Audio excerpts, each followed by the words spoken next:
ሰላም ጤና ይስጥልን የተወደዳችሁ የገበያ ሚዲያ ተከታታዮቻችን የዕለተ ማክሰኞ ሚያዝያ 13 ቀን 2018 ዓ.ም ለዕለቱ የመረጥናቸው አዳዲስ ሀገራዊ ዓለም አቀፋዊ እንዲሁም ስፖርታዊ የዜና ዘገባዎቻችንን ይዘንላችሁ ቀርበናል። የዜና ዘገባዎቻችንን ስፖንሰር ያደረገልን አጋራችን ደግሞ የሮሃ ፎሬክስ ቢሮ ነው። በዜና ዘገባችን ላይ የሮሃ ፎሬክስ ቢሮን የዕለቱን የውጭ ምንዛሬ ተመን መረጃ እናጋራችኋለን። ከዜናዎቹ ጋር ደግሞ መላኩ ደምሰው ነኝ። በቅድሚያም አርዕስቶችን የተኩስ አቁም ስምምነቱ የሚቆይበት የጊዜ ገደብ ማብቂያ ላይ መድረሱን ተከትሎ በቀጣዮቹ ሰዓታት ውስጥ ማለቂያ የሌላቸው በርካታ ቦምቦች ሊዘንቡ ይችላሉ ሲሉ የደህንነት ምንጮች አስጠነቀቁም። ፕሬዚዳንት ዶናልድ ትራምፕ በበኩላቸው ከጋዜጠኞች ጋር በነበራቸው ቆይታ ኢራን ከኛ ጋር ስምምነት ላይ ካልደረሰች ብዙ ቦምቦች መፈንዳት ይጀምራሉ ብለው ይህ ደግሞ ለማንም መልካም አይደለም ሲሉ ዝተዋል። በዝርዝር እናጋራችኋለን። ዓለም አቀፋዊ ውጥረቱ በዚሁ ከቀጠለ እስከ 20 የሚደርሱ ሀገራት የኒውክሌር ቦምብ ባለቤት ለመሆን ጥረት ሊጀምሩ ይችላሉ ሲል ኤጀንሲው አስጠነቀቀም። በተለይም የኢራን የኒውክሌር መርሃ ግብርና የሰሜን ኮሪያ የጦር መሳሪያ ግንባታ ለሌሎች ሀገራት መነሳሳት ምክንያት መሆኑን አስታውቋል። በዝርዝር ይዘነዋል። ኢራን ከአሜሪካ ጋር በፓኪስታን በሚደረገው ድርድር ላይ ጥርጣሬ እንዳላት በመግለጽ አዳዲስ የጦር ሜዳ ካርዶች እንዳሏት ማስጠንቀቃለች።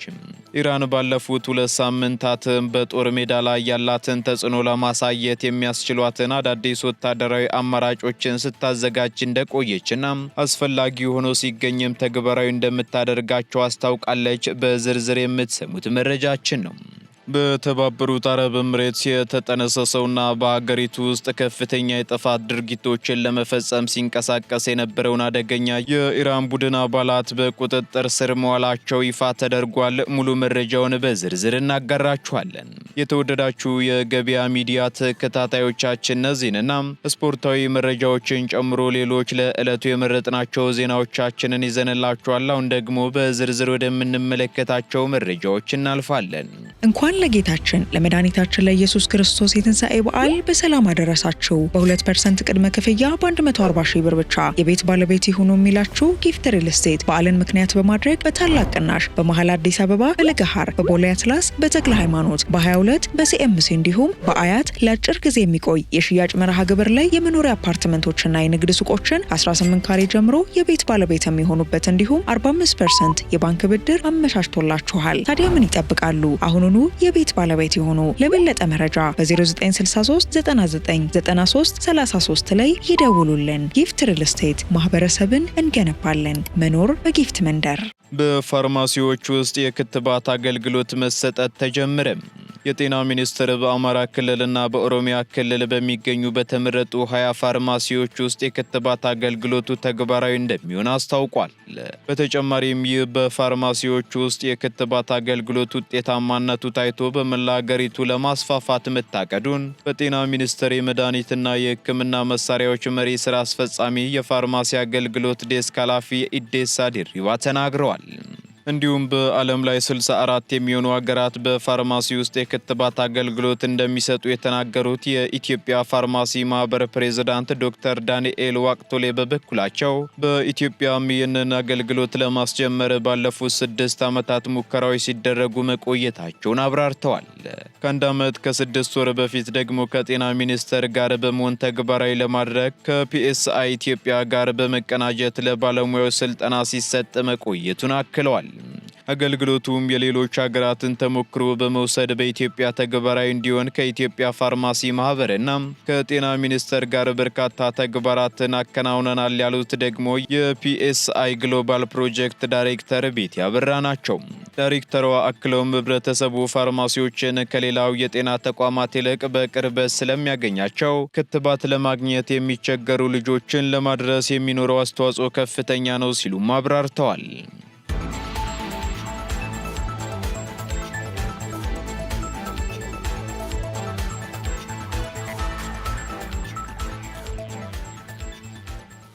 ከባህር ማዶ ወደ ያዝናቸው መረጃዎቻችን ስንሸጋገር ደግሞ የተኩስ አቁም ስምምነቱ ሊያበቃ መሆኑን ተከትሎ ከፍተኛ የቦምብ ጥቃት ሊሰነዘር እንደሚችል ተነገረ። የተኩስ አቁም ስምምነቱ የሚቆይበት የጊዜ ገደብ ማብቂያ ላይ መድረሱን ተከትሎ በቀጣዮቹ ሰዓታት ውስጥ በርካታ ቦምቦች ሊዘንቡ ይችላሉ ሲሉ የደህንነት ምንጮች አስጠንቅቀዋል። ፕሬዚዳንት ዶናልድ ትራምፕ በበኩላቸው በዩናይትድ ስቴትስና በኢራን መካከል ያለው ተሰባሪ የተኩስ አቁም ስምምነት ሊጠናቀቅ ጥቂት ሰዓታት ሲቀሩትም ጠንከር ያለ ማስጠንቀቂያ ሰጥተዋል። ፕሬዚዳንቱ በማስጠንቀቂያቸው ኢራን የቀረበላትን የሰላም አማራጭ ካልተቀበለች በርካታ ቦምቦች እንደሚዘንቡም ተናግረዋል። ለ2 ሳምንታት በስራ ላይ የቆየውና በሁለቱ ሀገራት መካከል ያለውን ቀጥተኛ ግጭት ጋብ አድርጎ የነበረው የተኩስ አቁም ስምምነት በዚህኛው ሳምንት በሚቀጥሉት ቀናት ይጠናቀቃል። በዚህም ፕሬዚዳንት ዶናልድ ትራምፕ ከጋዜጠኞች ጋር በነበራቸው ቆይታ ኢራን ከኛ ጋር ስምምነት ላይ ካልደረሰች ብዙ ቦምቦች መፈንዳት ይጀምራሉ ብለው ይህም ደግሞ ለማንኛውም መልካም አይሆንም ሲሉ ተናግረዋል። ውጥረቱ ያገረሸው ደግሞ በፓኪስታን አስተናጋጅነት ሊካሄድ በታቀደው ድርድር ላይ የኢራን ወገን ለመገኘት ማመንታት ወይንም መለዋወጥ በማሳየቱ መሆኑ ተነግሯል። ይሁን እንጂ የቴህራን ባለስልጣናት በድርድሩ ላይ ስለመሳተፋቸው አሁንም ቢሆን የመጨረሻ ውሳኔ እንዳልሰጡ የዲፕሎማቲክ ምንጮች ጠቁመዋል። በአሜሪካ በኩል የተቀመጠው የጊዜ ገደብ ከመጠናቀቁ በፊትም በፓኪስታን የሚካሄደው ንግግር እስካልተሳካ ድረስ በመካከለኛው ምስራቅ ያለው ወታደራዊ እንቅስቃሴ በከፍተኛ ሁኔታ ሊያገረሽ እንደሚችል ተሰግቷል። ፕሬዚዳንቱ አክለውም ስምምነት ላይ መድረስ ከተቻለ የዓለም የነዳጅ ገበያ እንደሚረጋጋና ሰላም እንደሚሰፍን ገልጸው አሊያ ግን አስተማማኝ ወታደራዊ እርምጃ እንደሚወስዱም በድጋሚ አረጋግጠዋል። በአካባቢው የነበረው አንጻራዊ ሰላም ወደ ከፋ ግጭት ሊቀየር እንደሚችል ስጋት ያደረባቸው ወገኖች በበኩላቸው ወታደራዊ እንቅስቃሴዎች በከፍተኛ ሁኔታ መጨመራቸውን ገልጸዋል። የተኩስ አቁም ስምምነቱ በይፋ የሚያበቃበት ሰዓት ከመድረሱ በፊትና በኋላ ተፋላሚ ወገኖችም መጠነ ሰፊ የአየርና የምድር ጥቃቶችን ለመሰንዘር ዝግጅት ጨርሰዋል ነው የተባለው።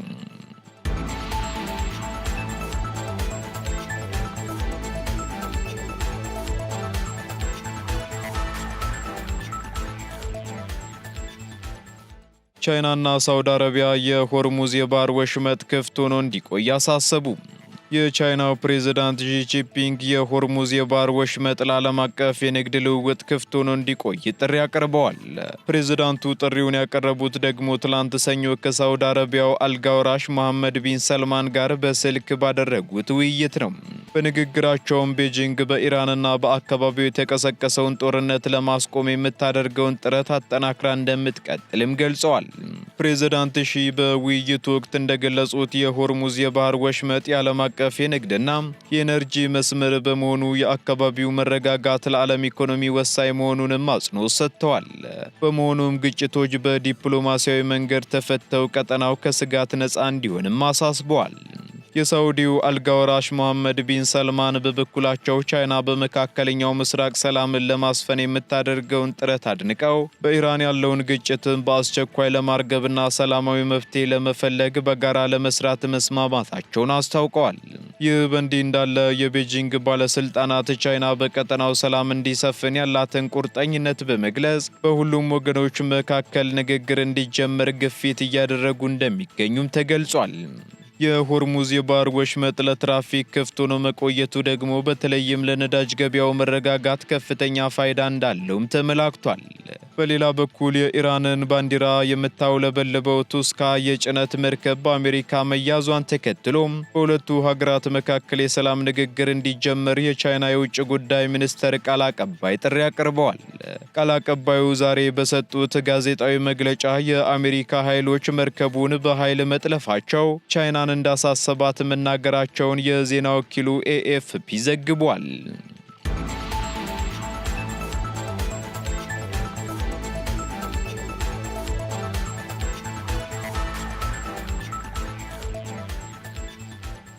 ኢራን ከአሜሪካ ጋር በፓኪስታን በሚደረገው ድርድር ላይ ጥርጣሬ እንዳላት በመግለጽ አዳዲስ የጦር ሜዳ ካርዶች እንዳሏትም አስጠነቀቀች። በኢራንና በዩናይትድ ስቴትስ መካከል የተደረሰው የተኩስ አቁም ስምምነት ሊያበቃ ቀናት ሲቀሩት ኢራን በፓኪስታን አስተናጋጅነት በታቀደው የሰላም ድርድር ላይ ለመሳተፍ ያላትን ጥርጣሬ ገልጻለች። የኢራን ባለስልጣናት ሀገሪቱ በጦር ሜዳ ላይ የምታሳያቸው አዳዲስ ካርዶች እያዘጋጀች መሆኑን በመግለጽ አሜሪካ ደግሞ በዛቻ ድርድር እንድታደርግ ለምታቀርበው ግፊት እንደማትንበረከክም አስታውቀዋል። የኢራኑ የፓርላማ አፈ ጉባኤ መሐመድ ባጋር ጋሊባፍ ዛሬ በሰጡት መግለጫ ዩናይትድ ስቴትስ በኢራን ወደቦች ላይ የጣለችውን የባህር ላይ ከበባና የተኩስ አቁም ጥሰቶችን በመጥቀስ በዛቻ ጥላ ስር ድርድር አንቀበልም ብለዋል። አፈ ጉባኤው አክለውም ኢራን ባለፉት 2 ሳምንታት ውስጥ በጦር ሜዳ ላይ ያላትን ተጽዕኖ ለማሳየት የሚያስችሏትን አዳዲስ ወታደራዊ አማራጮችን ስታዘጋጅ እንደቆየችና አስፈላጊ ሆኖ ሲገኝም ተግባራዊ እንደምታደርጋቸው አስጠንቅቀዋል። በሌላ በኩል ፕሬዝዳንት ዶናልድ ትራምፕ ኢራን በድርድር ጠረጴዛው ላይ እስካልተቀመጠች ድረስ ከባድ እርምጃ እንደሚጠብቃት በግልጽ ማስጠንቀቂያ ሰጥተዋል። አሜሪካ ድርድሩ እንዲካሄድ ፍላጎት እንዳላት ቢገለጽም ምክትል ፕሬዝዳንት ጄዲ ቫንስ ግን ወደ ፓኪስታን የሚያደርጉት ጉዞ እስካሁን አለመወሰኑ ተዘግቧል።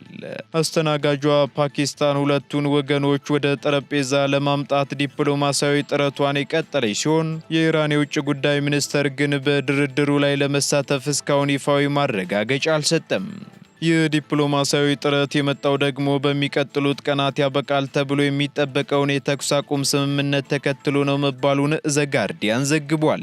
በተጨማሪም በሆርሙዝ የባህር ወሽመጥ ላይ ያለው የንግድ እንቅስቃሴ መስተጓጎልና የአሜሪካ የባህር ኃይልን በቅርቡ የኢራን ንብረት የሆነች መርከብን መያዙ በሁለቱ ሀገራት መካከል ያለውን ግንኙነት ይበልጥ እንዲሻክር አድርጎታል።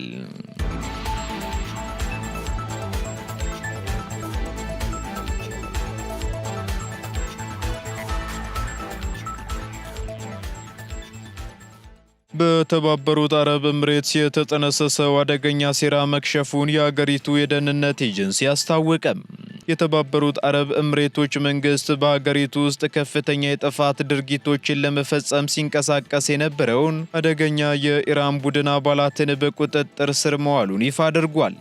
ኤጀንሲው በማህበራዊ ትስስር ገጹ ባወጣው ይፋዊ መግለጫም ይህ በህቡ ሲንቀሳቀስ የቆየው ስብስብ የሀገሪቱን ሰላም፣ መረጋጋትና ብሔራዊ አንድነትን ለማናጋት ቀጥተኛ ኢላማ አድርጎ ሲሰራ የቆየ መሆኑን አስታውቋል።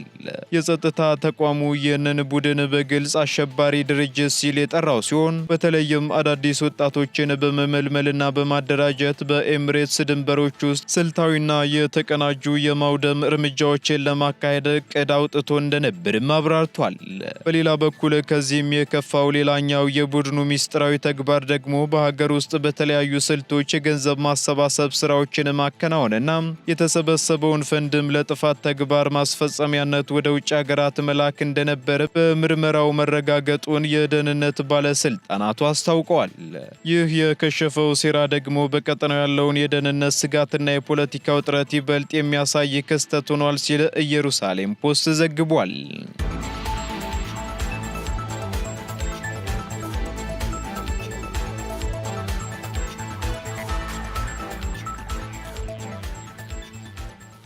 ወደ መጨረሻው ዝርዝር መረጃችን ስንሸጋገር ዓለም አቀፋዊ ውጥረቱ በዚሁ ከቀጠለ እስከ 20 የሚደርሱ ሀገራት የኒውክሌር ቦምብ ባለቤት ለመሆን ጥረት ሊጀምሩ ይችላሉ ተባለም። አሁን ላይ ዓለም ወደ አዲስ የኒውክሌር ጦር መሳሪያ ፉክክር እያመራች መሆኑን የዓለም አቀፉ የአቶሚክ ኤነርጂ ኤጀንሲ አስታውቋል።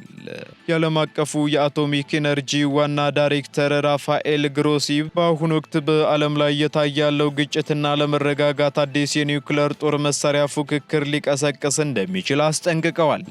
ዋና ዳይሬክተሩ ከቴሌግራፍ ጋር በነበራቸው ልዩ ቃለ ምልልስ ዓለም አቀፋዊ ውጥረቱ በዚሁ የሚቀጥል ከሆነም እስከ 20 የሚደርሱ ሀገራት የኒውክሌር ቦምብ ባለቤት ለመሆን ጥረት ሊጀምሩ እንደሚችሉ አብራርተዋል።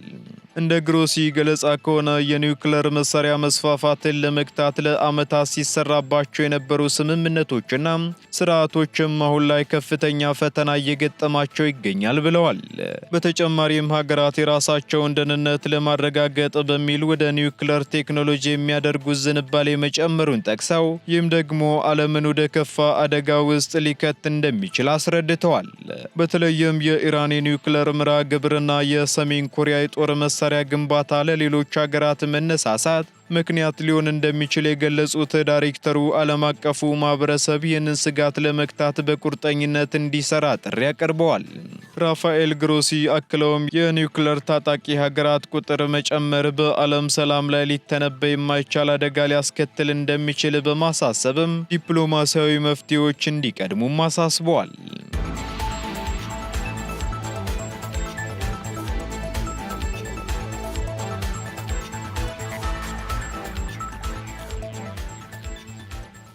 ቀጥለናል። የተወደዳችሁ ተከታታዮቻችን አሁን ደግሞ ስፖርታዊ መረጃዎቻችንን የምንሰማበት ሰዓት ላይ ደርሰናል። ስፖርታዊ መረጃዎችን መኮንን አለሙ አዘጋጅቷቸዋል። ተከታትለን እንመለስ።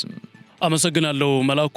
እንደምንውላችኋል ውድ የገበያ ሚዲያ ቤተሰቦቻችን፣ እነሆ የሰዓቱን ስፖርታዊ ዜናዎች ይዤላችሁ ቀርብ ያለው አብራችሁን ቆዩ። 130ኛው የቦስተን ማራቶን በኬንያውያን አትሌቶች የበላይነት ተጠናቋል። በወንዶች ኬንያዊው አትሌት ጆን ኮሪር ርቀቱን 2 ሰዓት ከ1 ደቂቃ ከ52 ሰከንድ በማጠናቀቅ ለሁለተኛ ተከታታይ ዓመት የቦስተን ማራቶን አሸናፊ በመሆን ክብሩን አስጠብቋል። ኮሪር አሸናፊነቱን ያስቀጠለው አዲስ የቦታውን ክብረ ወሰን በመስበር ጭምር ነው። ታንዛኒያዊው አትሌት አልፎንሶ ሲምቦ ሁለተኛ፣ ሌላኛው ኬንያዊ አትሌት ቤንሰን ኪብሮቶ ደግሞ ሶስተኛ ደረጃን በመያዝ አጠናቀዋል። በውድድሩ ኢትዮጵያውያን አትሌቶች ለድል ቢጠበቁም ኃይለማርያም ኪሮስ አራተኛ፣ ሚልኬሳ መንገሻ 10ኛ እንዲሁም ለሚብርሃኑ 13ኛ ደረጃን በመያዝ አጠናቀዋል። በሴቶችም ኬንያዊቷ ሻሮን ሎኬዲ የባለፈው ዓመት ክብሯን በማስጠበቅ ማሸነፍ ችላለች። ሎኬዲ ማራቶኑን ለማጠናቀቅ 2 ሰዓት ከ18 ደቂቃ ከ51 ሰከንድ ወስዶባታል። በኬንያውያን የበላይነት በተጠናቀቀው በዚህ ውድድር ሉዊስ ቼምኑይንግና ሜሪ ኮፐር ሁለተኛና ሶስተኛ ደረጃን በመያዝ ጨርሰዋል። በውድድሩ ኢትዮጵያውያኑ ወርቅነሽ አዲስ 7ኛ፣ በዳቱ ይርጳ ደግሞ 11ኛ ደረጃን ይዘው ወጥተዋል። በሁለቱም ጾታዎች አሸናፊ ለሆኑ አትሌቶችም $150,000 ሽልማት ተበርክቶላቸዋል። ትላንት በተደረገ የሲቢኢ ኢትዮጵያ ፕሪሚየር ሊግ 28ኛ ሳምንት መርሃ ግብር ወላይታ ድቻዎች በያሬድ ዳርዛ ብቸኛ ግብ ሽረ ምድረገነትን 1-0 በመርታት ደረጃቸውን ሲያሻሽሉ ሸገር ከተማዎች ከ3 ጨዋታዎች በኋላ ወደ ድል ተመልሰዋል። ሸገር ከተማ ቢኒያም ፍቅሬና ቡልቻ ሹራ ባስቆጠሯቸው ግቦች ባህር ዳር ከተማን 2-0 ረትተዋል። እንዲሁም 2 ቀይ ካርድ በታየበት ጨዋታ ኢትዮ ኤሌክትሪክና ኢትዮጵያ መድን ነጥብ ተጋርተዋል። ለኢትዮ ኤሌክትሪክ በዛብህ መለዮ ሲያስቆጥር፣ አማኑኤል ሄርጶ ኢትዮጵያ መድንን አቻ አድርጓል። የሲቢኢ ኢትዮጵያ ፕሪሚየር ሊግ የ28ኛ ሳምንት መርሃ ግብር በተጠባቂው ፍልሚያ ፍጻሜውን ያገኛል። በ1 ነጥብና በ1 ደረጃ ተለያይተው የተቀመጡትን ሁለቱም ቡድኖች የሚያገናኘው ይህ የዕለቱ ብቸኛ ጨዋታ ቅዱስ ጊዮርጊስን ከአዳማ ከተማ ያገናኛል። ሊጉ በኢትዮጵያ ዋንጫ ጨዋታዎች ከመቋረጡ በፊት የሚያደርጉት የ28ኛ ሳምንት የመጨረሻ ጨዋታ ነው። ከሁለት ተከታታይ ድል በኋላ በ27ኛ ሳምንት መርሃ ግብሩ ከአርባ ምንጭ ከተማ ጋር አቻ የተለያየው ቅዱስ ጊዮርጊስ እስካሁን 32 ነጥብ የሰበሰበ ሲሆን የዛሬውን ጨዋታ በማሸነፍ ደረጃውን ለማሻሻል ወደ ሜዳ ይገባል። የመጨረሻ 5 የሊግ ጨዋታዎችን በሙሉ የተሸነፈው አዳማ ከተማ በበኩሉ ከፈረሰኞቹ በ1 ነጥብ ተሽሎ 33 ነጥብ የሰበሰበ ሲሆን ከዛሬው ጨዋታ ተጨማሪ ነጥብ ለማግኘትና ከተከታታይ ሽንፈት አገግሞ ወደ ድል ለመመለስ ፈረሰኞቹን ይፋለማል። ጨዋታው በአዲስ አበባ ስቴዲየም ቀን 9 ሰዓት ላይ ጀምሮ ይከናወናል። የወጣቶች ቻምፒዮንስ ሊግ ዋንጫን ሪያል ማድሪድ ማሸነፍ ችሏል። የወጣቶች ቻምፒዮንስ ሊግ ዋንጫ ለፍጻሜ የደረሱት የሪያል ማድሪድ እና የክለብ ብሩጂ ወጣቶች የዋንጫ ጨዋታቸውን ትላንትና ምሽት አድርገው ነበር። ጨዋታው በመደበኛው 90 ደቂቃ አንዳቻ በሆነ ውጤት ከተጠናቀቀ በኋላ የስፔኑ ክለብ የቤልጅየሙን ተወካይ በመለያ ዓመት 4-2 በሆነ ውጤት በማሸነፍ የውድድሩ ሻምፒዮን ሆነዋል። ትላንት የተደረጉ ጨዋታዎች በጣሊያን ሴሪያ ኤ ሊቼ ከፊዮሬንቲና አንዳቻ ሲለያዩ፣ በእንግሊዝ ፕሪሚየር ሊግ በተደረገ ጨዋታ ወልብስ ወደ ሻምፒዮንሺፑ መውረዱ ተረጋግጧል። በእንግሊዝ ፕሪሚየር ሊግ 33ኛ ሳምንት የመጨረሻ መርሃ ግብር ሌሊት ዌስትሃም ዩናይትድ ከክሪስታል ፓላስ ያደረጉትን ጨዋታ 0-0 በሆነ አቻ ውጤት አጠናቀዋል። በዚህም ዌስትሃም 1 ነጥብ ማግኘቱን ተከትሎ ወልብስ 5 ጨዋታዎች እየቀሩት ወደ ታችኛው ሊግ ወይም ሻምፒዮንሺፕ መውረዱ ተረጋግጧል። በውድድር ዓመቱ መውረዱ የተረጋገጠ የሊጉ ቀዳሚው ክለብ የሆነው ወልብስ ከ8 ተከታታይ የውድድር ዓመታት የፕሪሚየር ሊግ ቆይታ በኋላ ለመውረድ ተገዷል። እስካሁን ባደረጋቸው ጨዋታዎች 20 ነጥብ የሰበሰበውና ከወረደው ወልብስ በ3 ነጥብ የሚርቀው በርንሌይ በበኩሉ ሌላኛው የሊጉ ወራጅ እንደሚሆን ሲጠበቅ፣ በከፍተኛ የውጤት ማጣት ቀውስ ውስጥ ሆኖ የውድድር ዓመቱን እያሳለፈ የሚገኘው የሰሜን ለንደኑ ክለብ ቶተናም በበኩሉ 31 ነጥቦችን ብቻ በመሰብሰብ ሌላኛው የመውረድ ስጋት የተደቀነበት ክለብ ነው። ዛሬ የሚደረጉ ጨዋታዎች በእንግሊዝ ፕሪሚየር ሊግ ምሽት 4 ሰዓት ላይ ብራይተን ከቼልሲ፣ በጣሊያን ሴሪያ ኤ ምሽት 4 ሰዓት ላይ ኢንተር ከኮሞ እንዲሁም በስፔን ላሊጋ ምሽት 2 ሰዓት ላይ አትሌቲክ ቢልባኦ ከኦሳሱና፣ ማሎርካ ከቫሌንሻ እንዲሁም 4 ሰዓት ከ30 ላይ ጂሮና ከቪተስ፣ ሪያል ማድሪድ ከአላቤስ ይጫወታሉ። የባርሴሎናው ተጫዋች ላሚን ያማል የ2026 የላውረስ የዓለም ምርጥ ወጣት የስፖርት ሰው ሽልማትን አሸናፊ ሆኗል። ስፔናዊ ኮከብ ላሚን ያማል የላውረስ የዓለም ምርጡ ወጣት የስፖርት ሰው የተባለ ቀዳሚው ወጣት ተጫዋች መሆን ችሏል። ያማል ከሽልማቱ በኋላ ሽልማቱን ያሸነፈ የመጀመሪያው ወጣት ተጫዋች በመሆን ክብር ይሰማኛል ሲል ተናግሯል። አክሎም ስፖርት ዓለምን የመቀየር ኃይል አለው፣ ሜዳ ላይና ከሜዳ ውጭ መሻሻሌን መቀጠል ፈልጋለሁ ሲል ተደምጧል። የዘንድሮውን የላውረንስ የዓለም ምርጥ የስፖርት ሰው ሽልማት የሜዳ ቴኒስ ተጫዋቹ ካርሎስ አልካራዝ አሸንፏል። የቀድሞው የሪያል ማድሪድ የመሃል ሜዳ ሞተር ቶኒ ክሩስ በበኩሉ የ2026 የላውረስ ስፖርት ኢንስፓይሬሽን ሽልማትን አሸንፏል። ሊዮኔል ሜሲ የላውረስ የዓለም ምርጥ የስፖርት ሰው ሽልማትን ማሸነፍ የቻለ በታሪክ ብቸኛው እግር ኳስ ተጫዋች እንደሆነ ይታወቃል። የእንግሊዙ ክለብ በርንማውዝ አዲስ አሰልጣኝ ቀጥሯል። በርንማውዝ በውድድር ዘመኑ መጨረሻ ከአሰልጣኝ አንዶኒ ኢራኦላ ጋር እንደሚለያዩ ይታወቃል። አሁን ላይ በርንማውዝ በምትኩ የቀድሞውን የሌብዚንግ አሰልጣኝ ማርኮ ሮስን መሾማቸውን ይፋ አድርገዋል። የ49 ዓመቱ አሰልጣኝ ማርኮ ሮስ ከቀጣይ ክረምት ጀምሮ በርንማውዝን ለሚቀጥሉት 3 ዓመታት ለማሰልጠን ፊርማቸውን አኑረዋል። በአውሮፓ መድረክ ልምድ ያካበቱት አሰልጣኙ እንደ ኤርሊንግ ሃላንድ፣ ቤሊንግሃም እና ስፖዝላ የመሳሰሉ ተጫዋቾችን ያበቁ አሰልጣኝ ሲሆኑ አሁን ደግሞ ባላቸው አጫወት ምክንያት በርንማውዝን መምረጣቸው ተገልጿል። ከ4400 በላይ ሐሰተኛ የእግር ኳስ ማሊያዎች በቁጥጥር ስር መዋላቸው ተሰምቷል። የ2026 የዓለም ዋንጫን መቃረቡን ተገን በማድረግ በህገወጥ መንገድ የሚሸጡ ማሊያዎችን ለመቆጣጠር በወጣው ብሎክ ስዊች በተሰኘው ዘመቻ የዩናይትድ ኪንግደም ፖሊስ በታሪክ ከፍተኛ የተባለ በአንድ መጋዘን ውስጥ 4433 ያህል የሐሰተኛ ማሊያዎችን በቁጥጥር ስር መዋሉን ገልጿል። እነዚህ ማሊያዎች በገበያ ላይ ቢሸጡ ኖሮ ከ$540,000 ወይም በኢትዮጵያ አሁን ባለው የምንዛሬ ዋጋ ከ84 ሚሊዮን ብር በላይ ገቢ የሚያስገኙ ናቸው። ከነዚህ ውስጥ የአርጀንቲና፣ የፈረንሳይ፣ የፖርቹጋልና የእንግሊዝ ብሔራዊ ቡድን ማሊያዎችን ጨምሮ የፕሪሚየር ሊግና የታዋቂ የአውሮፓ ክለቦች ማሊያዎችም ይገኙበታል። ኦሪጂናል ማሊያዎች እስከ 80 ፓውንድ በሚሸጡበት ገበያ ላይ እነዚህ ሐሰተኛ ማሊያዎች በ20 ፓውንድ ብቻ ለሽያጭ ቀርበውም ነበር ተብሏል። በቅርቡ በተደረገ ጥናት መሰረት 78 በመቶ የሚሆኑት ደጋፊዎች ሐሰተኛ ማሊያዎቹን በስህተት ሲገዙ፣ 89 በመቶ የሚሆኑት ደጋፊዎች ደግሞ ሐሰተኛ ማሊያ የሚገዙት ኦሪጂናል ማሊያዎች ዋጋቸው እጅግ ውድ በመሆኑ እንደሆነ ይገልጻሉ። በተጨማሪም በግሪክ የሚገኝ አንድ የስፖርት መደብር ባርሴሎናዎች ለቀጣይ የውድድር ዘመን በሜዳቸው የሚጠቀሙትን ግን ገና ያልተለቀቀ ኦሪጂናል ማሊያ ለሽያጭ አቅርቦ መገኘቱ መነጋገሪያ ሆኗል። መላኩ ለሰዓቱ ያስኳቸውን ስፖርታዊ ዜናዎች በዚሁ ልቋጭ። አመሰግናለሁ።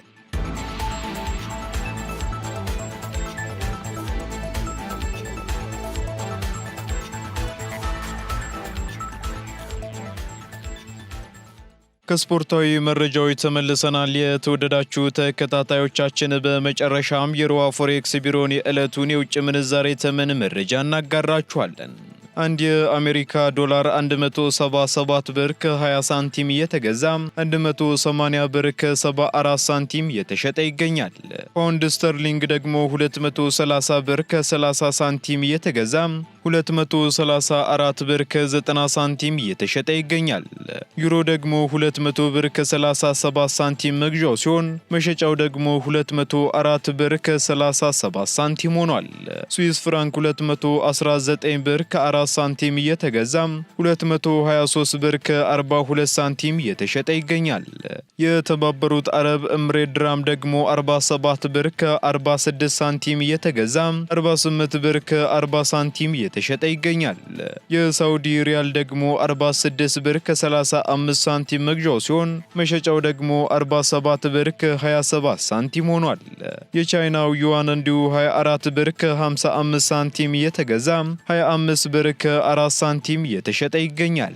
የካናዳው ዶላር 122 ብር ከ40 ሳንቲም እየተገዛ 124 ብር ከ84 ሳንቲም እየተሸጠ መሆኑን የሮሃ ፎሬክስ ቢሮ የዕለቱ የውጭ ምንዛሬ ተመን መረጃ ያመለክታል።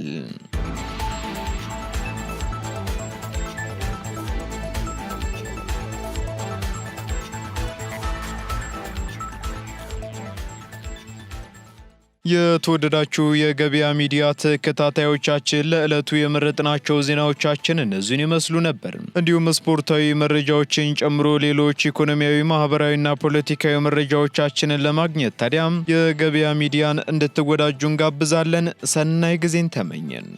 እንኳን ለጌታችን ለመድኃኒታችን ለኢየሱስ ክርስቶስ የትንሣኤ በዓል በሰላም አደረሳችሁ። በ2% ቅድመ ክፍያ በ140 ሺህ ብር ብቻ የቤት ባለቤት ይሁኑ የሚላችሁ ጊፍት ሪል ስቴት በዓልን ምክንያት በማድረግ በታላቅ ቅናሽ በመሃል አዲስ አበባ በለገሃር፣ በቦሌ አትላስ፣ በተክለ ሃይማኖት፣ በ22 በሲኤምሲ እንዲሁም በአያት ለአጭር ጊዜ የሚቆይ የሽያጭ መርሃ ግብር ላይ የመኖሪያ አፓርትመንቶችና የንግድ ሱቆችን 18 ካሬ ጀምሮ የቤት ባለቤት የሚሆኑበት እንዲሁም 45% የባንክ ብድር አመቻችቶላችኋል። ታዲያ ምን ይጠብቃሉ? አሁኑኑ የቤት ባለቤት የሆኑ። ለበለጠ መረጃ በ0963 99 93 33 ላይ ይደውሉልን። ጊፍት ሪል ስቴት ማህበረሰብን እንገነባለን። መኖር በጊፍት መንደር።